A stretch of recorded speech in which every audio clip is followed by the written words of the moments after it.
Vincenzo DiCarlo left $50,000 on the bedroom dresser, not by accident, not from carelessness.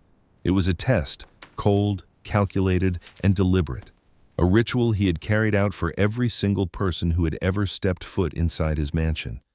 In 11 years, not one had passed. Lawyers, accountants, personal drivers, housekeepers, cooks who lasted 2 months, maids who lasted 2 weeks. Sooner or later, the money always disappeared. Sometimes it was gone within the hour. Sometimes they waited 3 days, as though patience made it more honest. But it always disappeared. Every single one of them reached for it. Every single one. Then, Anna Martinez, the new cleaning lady, walked into that bedroom in her faded work uniform and her worn-out sneakers, believing with every fiber of her being that no one was watching. Yes, and what she did next made the man hiding behind the door go completely still. What started as a trap became something neither of them ever expected. And this is that story. Hello and welcome. Before we go any further, if you're new here, please like this video and subscribe to the channel, and drop a comment below telling us where you're watching from. Are you in New York, London, Toronto, or somewhere we'd never guess? We'd love to know. Now, let's get into it. Vincenzo DiCarlo is 44 years old. To the outside world, he is untouchable. A man who controls half the underground operations of the city with nothing more than a phone call and a stare that could freeze a room. Sharp, ruthless, precise. His name alone is enough to make people step aside on the street without knowing exactly why. Now, he lives in a mansion on the edge of the city, a place of marble floors, cathedral ceilings, and chandeliers that catch light nobody ever stays long enough to admire. To anyone who passes through those iron gates, it looks like the home of a man who has everything. But that is not the whole story. It never is. 12 years ago, the man Vinny trusted most, his consigliere, the one man who sat beside him at every table, who knew every secret, every move, every name, sold him out to a rival family, not for ideology, not for survival, for money, for a larger cut. The betrayal nearly cost Vinny his life, but what it actually took from him was something harder to get back, the ability to believe a single person standing in front of him. Something closed inside Vincenzo DiCarlo after that night. And as something hard and cold settled deep in his chest, and it never left. So he began to test people. Every new employee who entered his home received the same quiet experiment. He would place a large sum of money somewhere impossible to miss, on a kitchen counter, the edge of a table, the top of a bedroom dresser, and then he would disappear into the shadows and wait. Personal assistants took it. His head of security, a man he had paid exceptionally well, took it. 3 cooks, 2 gardeners, 4 different housekeepers. Some moved quickly, like they had already decided before they even arrived. Others waited, circling back after an hour or a day, as though conscience had a delay. But they all reached for it eventually, every single one. And so Vincenzo's belief hardened into something absolute, a wall built from every disappointment. Every proof. Everyone has a price. Trust is not loyalty. It is only a matter of time before anyone shows you who they really are. He picked up his phone. He dialed. "Miss Martinez." His voice was flat and even. "You can start today. Be here at 9. A brief pause on the other end of the line. "Yes, sir. What is the address?" He gave it and hung up. He didn't say goodbye. He never did. He went upstairs. He walked to the master bedroom, opened the top drawer of the dresser, and removed a thick envelope. $50,000 in cash, counted, banded, and ready. He spread the bills loosely across the surface of the dresser, the way a distracted man might empty his pockets at the end of a long night. A few hundreds fanned out near the edge, 50s scattered in the middle, the rest stacked carelessly in the center, casual, unguarded, now and impossible to miss. He stepped back, looked at it. Then he crossed the room, positioned himself behind the bedroom door in the narrow strip of shadow where he could not be seen, crossed his arms, and waited. The room was silent except for the tick of the clock on the wall. He was good at waiting. It was the one thing his world had made him exceptionally good at. An hour passed, maybe more. Then the front gate buzzer broke the silence. Anna Martinez is 29 years old. She arrived at the DiCarlo mansion wearing her work uniform, clean, pressed, but faded at the collar from too many washes. Her sneakers were worn down at the heel, and the left one had developed a small split along the sole that she had covered with a strip of electrical tape that morning, hoping it wouldn't show. Over one shoulder, she carried a bag of cleaning supplies. Her hair was pulled back neatly. Her face was calm, and when the heavy iron door swung open and the man himself stood in the frame, broad, dark-eyed, expressionless, she looked directly at him and did not flinch. "Good morning, sir. I'm Ana Martinez." Vincenzo studied her face for exactly 1 second, then he stepped aside. "Come in." She stepped past him into the marble entrance hall, her sneakers barely whispering against the floor, and looked around at the expanse of the mansion with quiet, professional eyes. She had cleaned large homes before. She knew this kind of silence, the kind that filled spaces where no one was truly happy. She adjusted the strap on her bag, straightened her shoulders, and got to work. What she didn't know, what she couldn't have known, was that the man who had just let her in was already watching. Yes, and that by the end of the day, everything he had spent 11 years believing would begin to crack. But to understand what happened in that bedroom, you need to understand who Ana Martinez was, and why, for her, integrity was never a choice. It was the only thing she had left. She started in the kitchen. That was always where Ana began, the heart of a house, the place that told you the most about the people who lived there. In her experience, a kitchen either showed you a family or showed you an absence. The DiCarlo kitchen showed her the second kind, spotless, cold, not a dish out of place, not a crumb on the counter. It looked like a room that had never once been used to make a meal for someone you loved. She worked without rushing, wiped down the countertops in long, even strokes. Cleaned behind the faucet where dust settled in the small, overlooked spaces. She moved to the floors, then the windows, then the hallway, her sneakers barely making a sound on the marble. She didn't know she was being watched. Vincenzo stood in the shadow of the upper landing, arms folded, saying nothing. He could see her from above as she moved through the first floor, steady, methodical, unhurried. He had watched many people clean his home. They were always the same. Rushing through rooms they didn't care about, cutting corners on surfaces no one would inspect, doing the minimum required to collect a check. Ana moved differently. She slowed down at things that didn't need to matter. She straightened a lamp that was already almost straight. She refolded a hand towel on the bathroom rail and stepped back to look at it. The way someone looks at a thing they actually care about. It irritated him slightly. He wasn't sure why. He followed her from a distance as she made her way upstairs, room by room, door by door, until she reached the master bedroom. She pushed it open and stepped inside. He moved to his position behind the door, and he waited. Ana set her bag down near the window. She pulled out her cloth and her spray and turned to face the room. The light was good here, tall windows letting in the late morning sun, and it caught the surface of the dresser in a way that made everything on it easy to see. She stopped. Her eyes landed on the money. Vincenzo held his breath. She stood there for a long moment, cloth in hand, looking at the bills spread across the dresser. Her expression didn't change the way he expected. No flash of desire. Yes, no quick glance toward the door. She simply looked at it, still and quiet, as though doing the arithmetic of what she was seeing. Then she set down her cloth, reached into her bag, and pulled out a small notepad and a pen. She did not take a single bill. Instead, she began to gather them. Carefully, deliberately, sorting hundreds from 50s, 50s from 20s, stacking each denomination into a neat pile with the faces all turned the same direction. Her hands moved with the same steady care she had brought to every room in the house. When she was done, the money sat in 3 clean stacks at the center of the dresser, organized, accounted for, and untouched. She tore a page from her notepad, wrote something, folded it once and placed it on top of the largest stack. Then she picked up her cloth and continued cleaning. From behind the door, Vincenzo DiCarlo did not move for a long time. When she finally left the room, he stepped forward and picked up the note, all bills accounted for and organized. Ana Martinez. He read it twice. Then he stood there in the silence of his own bedroom, holding a piece of paper from a woman he did not know, feeling something he had not felt in 11 years. He didn't have a name for it yet, but it was the first crack. He found her in the hallway outside the guest room, wringing out a cloth over her bucket, her back to him.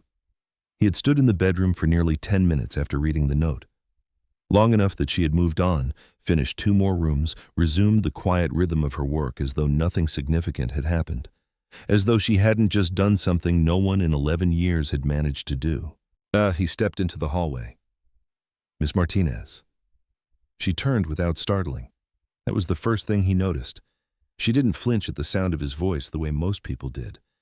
She simply looked at him, cloth in hand, and waited. "The bedroom," he said. "The money on the dresser." A pause. She held his gaze. "I organized it, sir. I left a note." "I read the note." He crossed his arms. "I'm asking why you didn't take it." She looked at him for a moment, not searching for the right answer, but deciding, it seemed, whether the question deserved a long one or a short one. "Because it wasn't mine," she said. He waited. There had to be more. There was always more.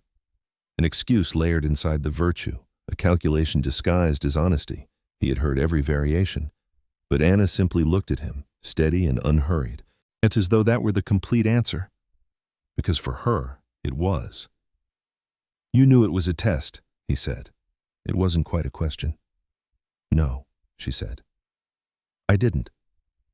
He studied her face. In his world, he had become very good at reading people, at finding the small tells, the micro-expressions, the way the eyes moved when a person was constructing something rather than recalling it. He looked for all of it now. He found nothing. $50,000, he said.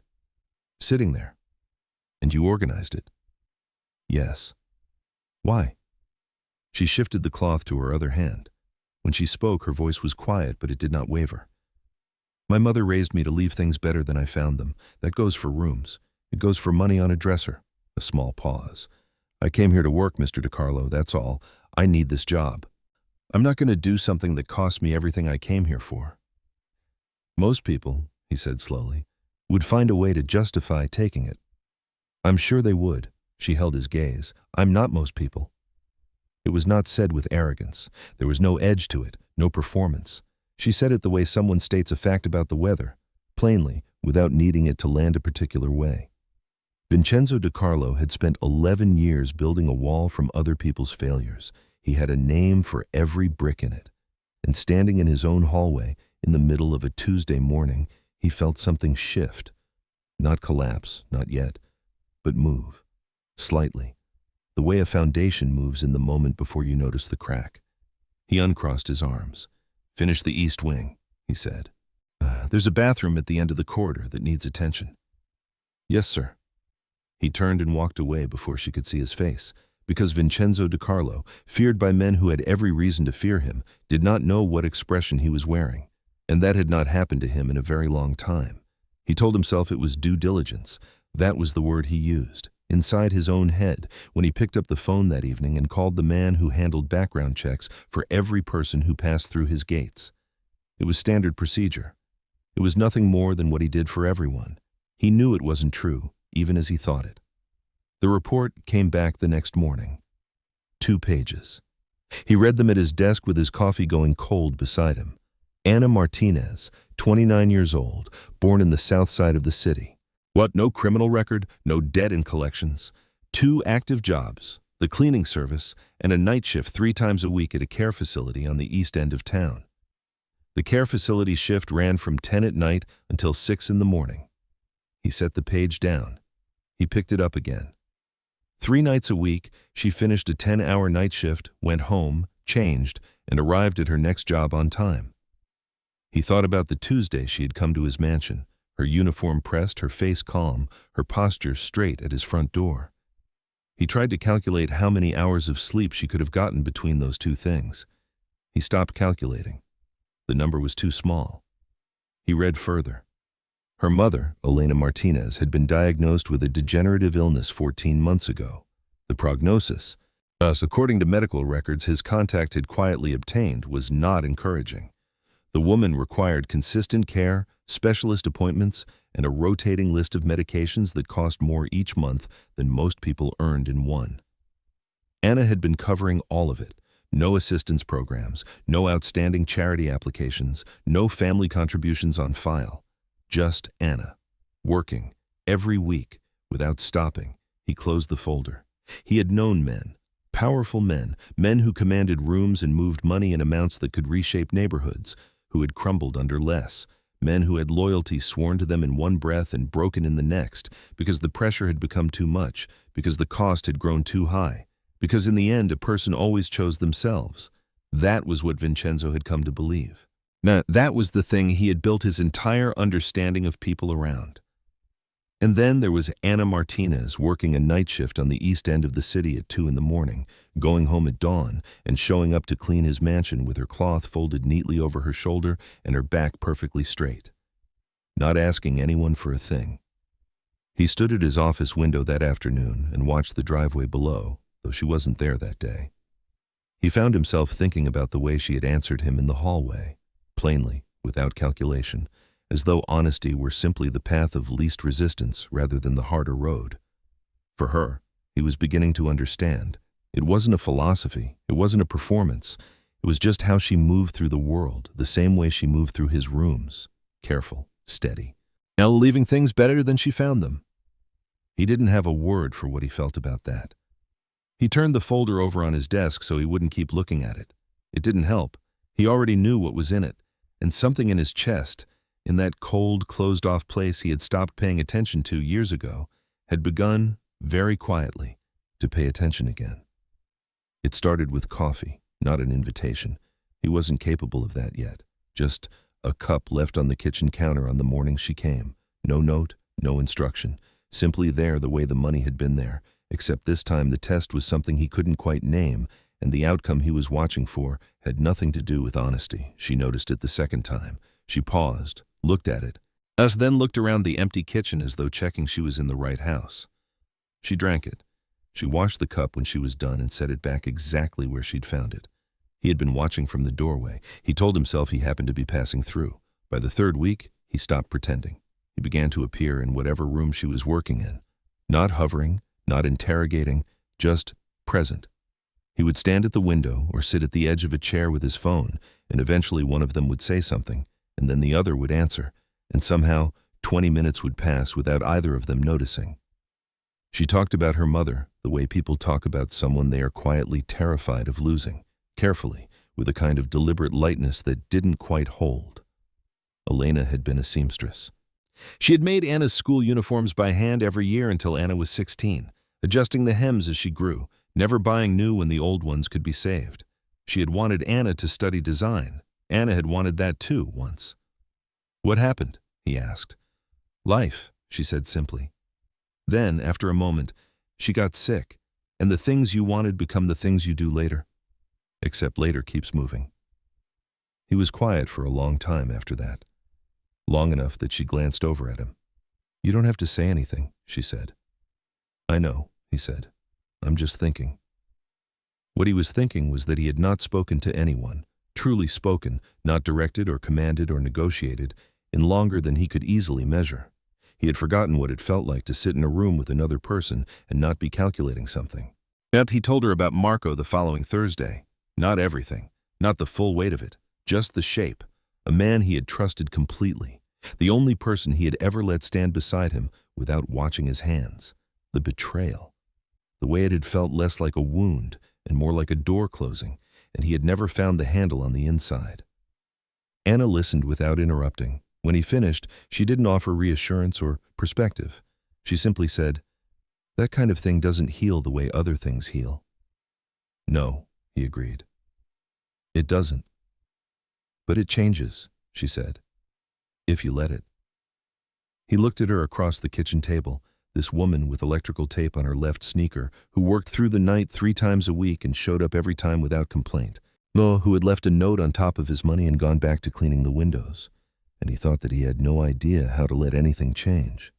He had spent 11 years making sure nothing could. But sitting here, in his own kitchen, drinking coffee that had gone lukewarm while they talked, he found that the thought of leaving the room felt, for the first time in a very long time, like the wrong thing to do. So he stayed. The call came on a Wednesday at 11:47 at night.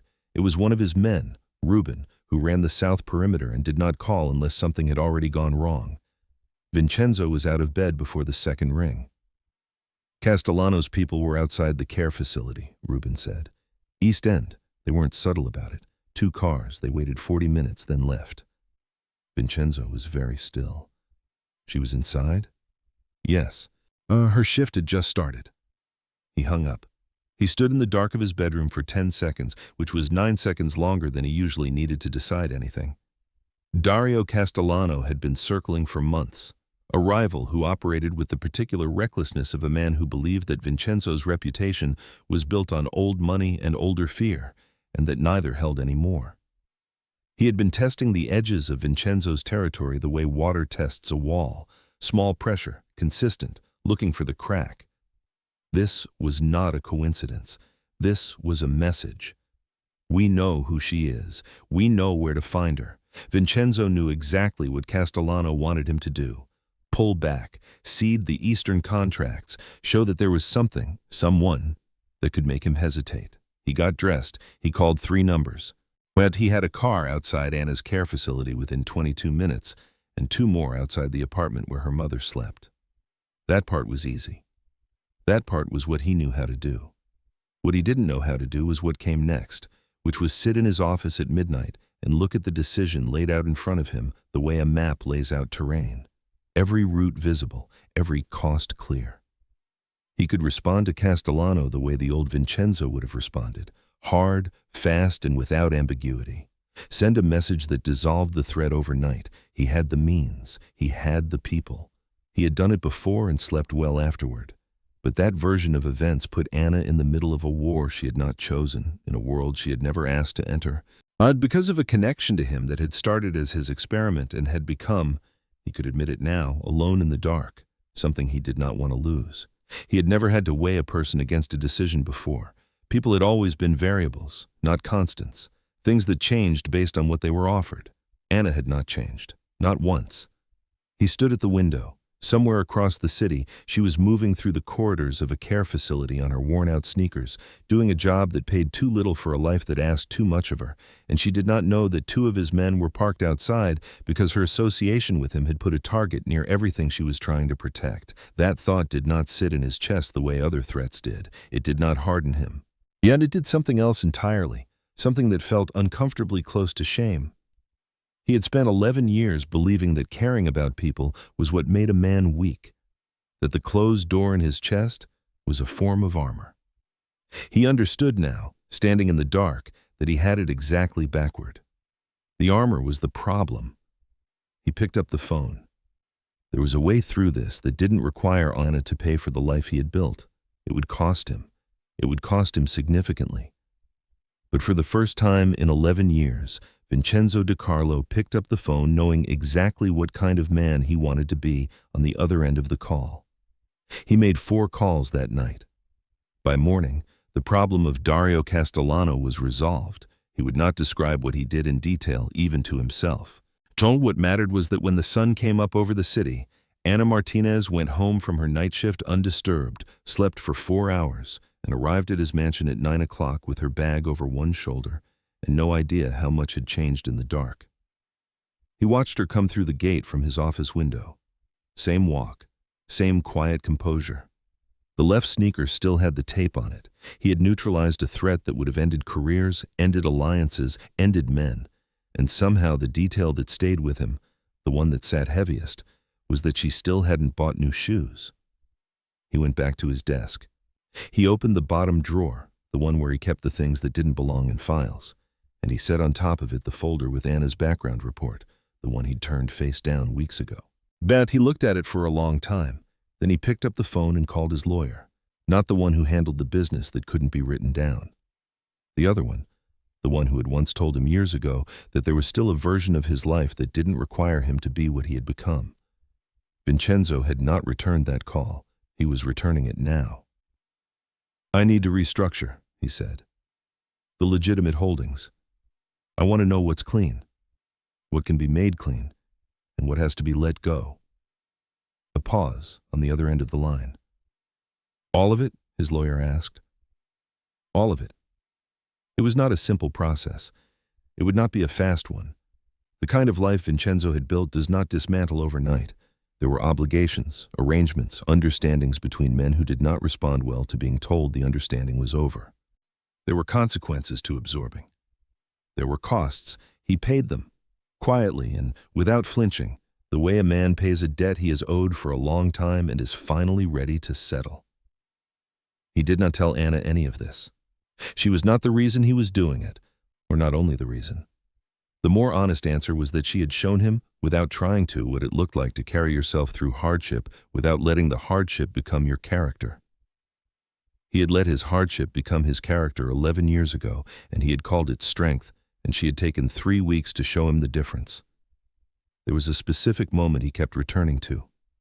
Not the note, not the hallway. It was earlier. The image of her stepping back from the towel she had just refolded, looking at it, making sure it was right. Even though no one was watching and no one would have known. That was the thing. She did the right thing when it cost her nothing, when it cost her something, and when no one was looking. Consistency like that wasn't a trait. It was a foundation. And his foundation, he now understood, had been sand.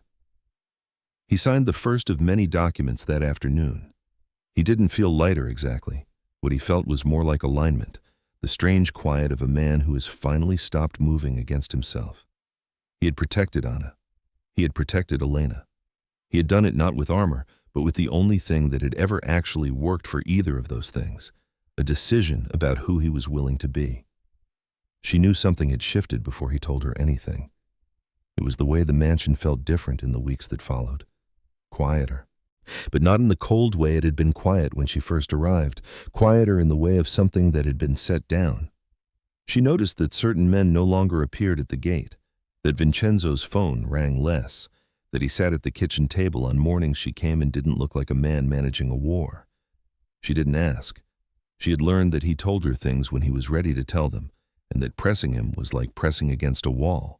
You didn't move the wall, you only made your hands sore. But she thought about it. Late at night, in the chair beside her mother's bed while Elena slept, she thought about what it meant to be connected to a man whose world left marks on everything it touched. She thought about the 2 cars she hadn't known were parked outside her workplace until Reuben, misreading a situation, let it slip. Yeah, she thought about what that meant. That her name was known somewhere it should not be known. That her mother's address existed in someone else's calculation. She thought about what it would mean if something went wrong and she wasn't the one who paid for it. She came to him on a Thursday. He was in the kitchen. He had made coffee, for both of them now, without thinking about it, and he looked up when she came in and immediately understood that this was not an ordinary morning. "Sit down," she said gently. He sat. She told him without preamble, because she had learned that he respected directness above almost everything else. She told him that she cared about him, that she wanted to be precise about that, because she did not want him to misunderstand what she was about to say as something it wasn't. She told him that the last months had given her something she hadn't expected and couldn't name cleanly. She told him that it mattered. And then she told him she had to go. He was very still while she spoke. He did not interrupt. He did not argue. He watched her face the way he had once watched her from behind a door, with the full, silent attention of a man who has decided that whatever he sees, he will not look away from it. When she finished, he looked down at his coffee cup. "I know," he said. She had not expected that. "I know," he said again quietly. "I've been waiting for you to say it. I think part of me hoped you wouldn't." He looked up. "But I understand why you have to." "I'm not doing this because of who you were," she said. "I'm doing it because of who I need to be. For her. I know that too." The kitchen was very quiet. Outside, the morning light was doing what it did on certain autumn days, coming in low and slow through the tall windows, falling across the floor in long, pale shapes. Neither of them moved to break it. "You're the most honest person I've ever met," he said finally. "I don't say that lightly." "I know you don't," she said. She stood. She picked up her bag. She looked at him one more time, the way she had looked at the towel she'd refolded on her first day, carefully, making sure she was leaving it right. "Take care of yourself, Vincenzo." He nodded. He didn't trust his voice enough to use it. She walked to the door. Her sneakers barely made a sound on the marble. He did not call her back. That, too, was a choice about who he was willing to be. The mansion felt different without her, not empty. It had always been empty. Just honest about it now. He stopped leaving the coffee cup on the counter. There was no point anymore, and he found that he didn't want a substitute for the thing itself. He had spent enough of his life settling for arrangements that resembled what he actually wanted. In the weeks that followed Anna's departure, Vincenzo dismantled 11 years of his life with the same precision he had once used to build it, not in anger, not in grief, with the quiet, methodical intention of a man who has finally read the blueprints of his own existence and understood which walls were load-bearing and which ones had just been making the rooms darker. He kept the legitimate properties. He let everything else go. There were men who did not take it well. There were conversations that required the kind of patience he had never previously been willing to extend. But he extended it. He absorbed what needed to be absorbed, released what needed to be released, and on a Tuesday morning in early December, the same day of the week she had first walked through his gate, he sat at his desk in a house that was quieter than ever and felt, for the first time in a long time, like a man who was living in the right life. He called his lawyer. He had identified a property on the quieter side of the city, a house on a tree-lined street with a garden flat on the ground floor, wide enough for a hospital bed if it came to that, close enough to a good medical center that it would cut Elena's travel time by 40 minutes each appointment. He transferred the deed anonymously. But he arranged for Elena's medical bills to be handled through a trust that could not be traced back to him without considerable effort. He made sure the medications were covered. He made sure the night care was covered. He made sure, as best as one man could, that Anna Martinez would not have to choose between her dignity and her mother's survival. He did not tell Anna. She would not have accepted it if he had framed it as a gift. So he didn't frame it as anything. He simply made sure it existed. He thought about her often, not with the particular ache of someone waiting for a door to reopen, but with something steadier, a kind of gratitude that had nowhere to send itself, and so just lived in him quietly, like light in a room with no windows. She had walked into his home to clean it. She had left it, and him, cleaner than she found it. He supposed that was just who she was. He supposed that was exactly the point. He stood on the front steps of the mansion one evening, in the cold, watching the city glow at the edges of the sky. He had spent 11 years in this house, surrounded by proof that people could not be trusted, collecting disappointments the way other men collected power. It had felt for a long time like wisdom. He understood now that it had only ever been fear with a better name. A woman in worn-out sneakers had shown him that. She hadn't tried to. She had just shown up, done the work, left a note, and been exactly who she was, and every single time, in every single room, whether anyone was watching or not. He went back inside. He closed the door behind him. Tomorrow, he had a meeting with an architect about converting the East Wing into something useful. He hadn't decided what yet, something that served a purpose, something that earned its space. He was, for the first time in 11 years, genuinely curious about what came next. If this story moved you, don't forget to like, share, and subscribe to the channel for more incredible tales like this one. We'd love to hear your thoughts. Comment below and let us know what part of the story resonated with you the most. And if you're craving more, hit the bell icon so you never miss an update. Thanks for watching, and we can't wait to share the next story with you.